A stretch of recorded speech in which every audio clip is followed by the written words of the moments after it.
सर्वांना। बघा ही कडू भाजी आहे आणि ही शरीरासाठी खूप पौष्टिक अशी रानभाजी आहे। खूप लोकांना माहीतच नसते की ही भाजी कशी बनवायची, पण ही भाजी जर चांगल्या पद्धतीने बनवली तर खायला खूप सुंदर लागते आणि पौष्टिक पण आहे। त्यामुळे तुम्ही हा व्हिडिओ शेवटपर्यंत बघा। बघा आता ही कडू भाजी आपण छान धुवून घेऊ आणि याला 5-6 मिनिटं वाफवून घेऊ। बघा हे पाणी आता उकळून घेतलं, यामध्ये आपण ही धुतलेली भाजी घालू। अजीर्ण, अपचन हे सुद्धा कमी करते। सगळ्यात महत्त्वाचं म्हणजे आपल्या शरीरातील जे साखर आहे त्याचं प्रमाण कमी करते। शरीराची रोगप्रतिकार शक्ती सुद्धा वाढवते। ही भाजी अधूनमधून जर खात राहिलो तर हाडे पण मजबूत होतात, डोळ्याचे आरोग्य सुद्धा चांगले राहते। कडू भाजीमध्ये असे काही गुणधर्म आहेत ज्यामुळे आपल्या यकृताचे कार्य सुरळीत चालते, शरीरातील दाह कमी करते। अशा अनेक औषधी गुणधर्माचा संगम असलेली ही कडू भाजी तुम्ही पण नक्की खा।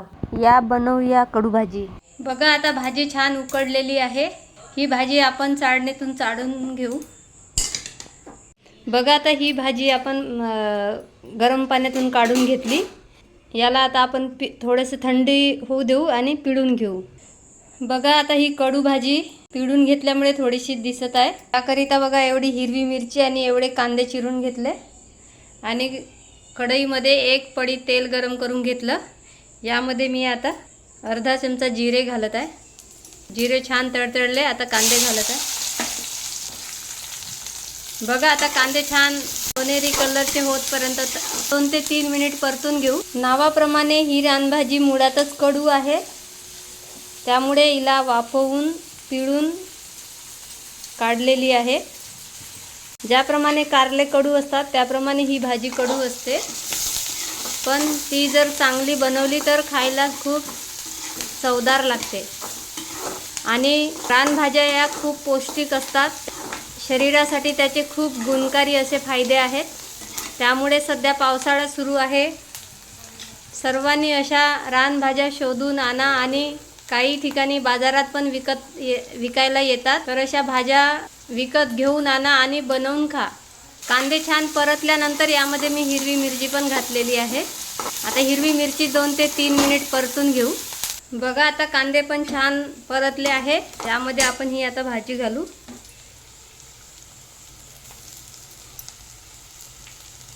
या भाजीचे पानं खूप बारीक बारीक असतात, त्यामुळे ही भाजी दिसायला खूप कमी दिसते।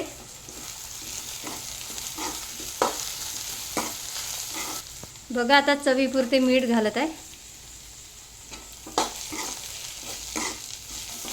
ही भाजी पहिले शिजलेली आहे, त्यामुळे इथे आता 2 ते 3 मिनिट याला शिजवून घेऊ आणि बंद करू। बघू आपण आता 5 मिनिट ही भाजी आता शिजलेली आहे। ही भाजी शिजून तयार झालेली आहे। बघा कडू भाजीची मी भाजी बनवलेली आहे आणि या भाजीचा खूप छान वास येत आहे। ही शरीरासाठी खूप पौष्टिक आहे, त्यामुळे सर्वांनी ह्या व्हिडिओप्रमाणे तुम्ही पण अशी भाजी बनवून खा व मस्त राहा। आणि माझा व्हिडिओ तुम्हाला आवडला असेल तर माझ्या चॅनलला लाईक, सबस्क्राईब व शेअर करा। धन्यवाद।